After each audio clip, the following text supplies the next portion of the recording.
Salam, xoş gördük dostlar. Deməli, diktator İlham Əliyev son zamanlar ölkə daxilində və ölkə xaricində ona olan baskıları, ona olan təzyiqləri nəzərə alaraq bunların qarşısını ala bilmədiyini gördüyünə görə Azərbaycanda yenidən hicab məsələsini önə çıxardıb və Milli Məclisə gətirmək istəyir ki,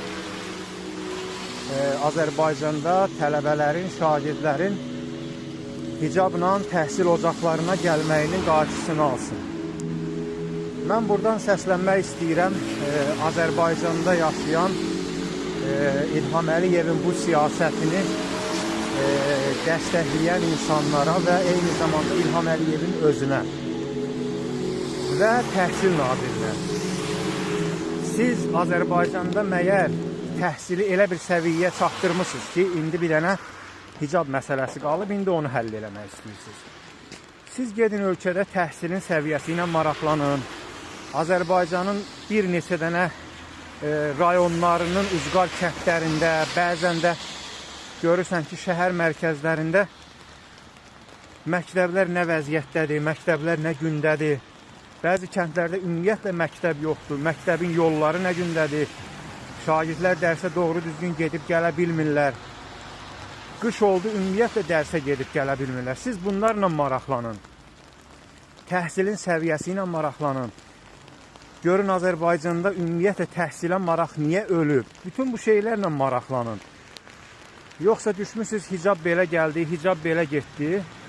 Hicab Allahın əmridir və Allahın əmrlərinə, Allahın göstərişlərinə əməl eləyənlər, həqiqi möminlər yenə də 2011-ci ildə, 2012, 2015-ci illərdə, 2020-ci ildə necə sənin bu kör-körənə siyasətinin, sənin bu düşmən siyasətinin qabağında dayandılar, yenə də o qaydada dayanacaqlar. Onlar sənə imkan verməyəcəklər, sən bu murdar və mənfur siyasətini həyata keçirəsən. Bundan əmin ol.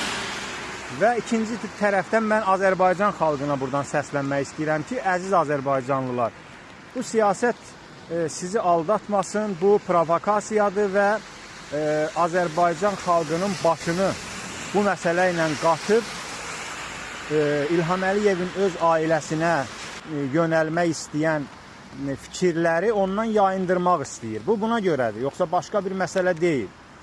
İkinci bir tərəfdən Azərbaycan xalqına onu demək istəyirəm ki, əziz Azərbaycan xalqı, mütləq şəkildə yenə də bu məsələlərin qarşısında durmaq lazımdır və imkan vermək lazım deyil ki, İlham Əliyev bu murdar siyasətin həyata keçirsin.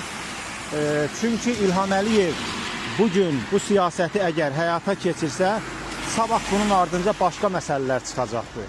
Ona görə də əziz Azərbaycanlılar, əziz Azərbaycanın ziyalıları, müəllimlər və mömin təbəqədən olan insanlar yenə də öz iradənizi ortaya qoyun, lazım olarsa öz müqavimətinizi göstərin və İlham Əliyevin burnunu 2011-ci ildə, 2013-cü ildə, 2015-ci ildə yerə sürtdüyünüz kimi yenə də onun burnunu yerə sürtün.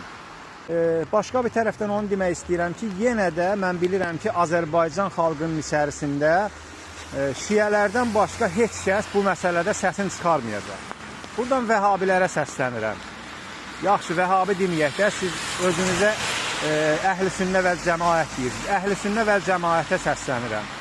Hicab məgər Quranda sizin üçün vacib buyurulmuyub? Niyə sizin səsiniz çıxmır? Bir dəfə də sizin səsiniz çıxsın da, əgər belə həqiqi müsəlmansınızsa. Amma mən əminəm ki, yenə də onların səsi çıxmayacaq. Yenə də Azərbaycanda həqiqi möminlər, şiyələrdirlər və eyni zamanda əhl-i sünnətdən olan bəzi qardaşlarımız var ki, onlar da İslam dini təhlükəyə düşən zaman öz sinələrin qabağa veriblər və bu şər qüvvələrin qabağında dayanıblar.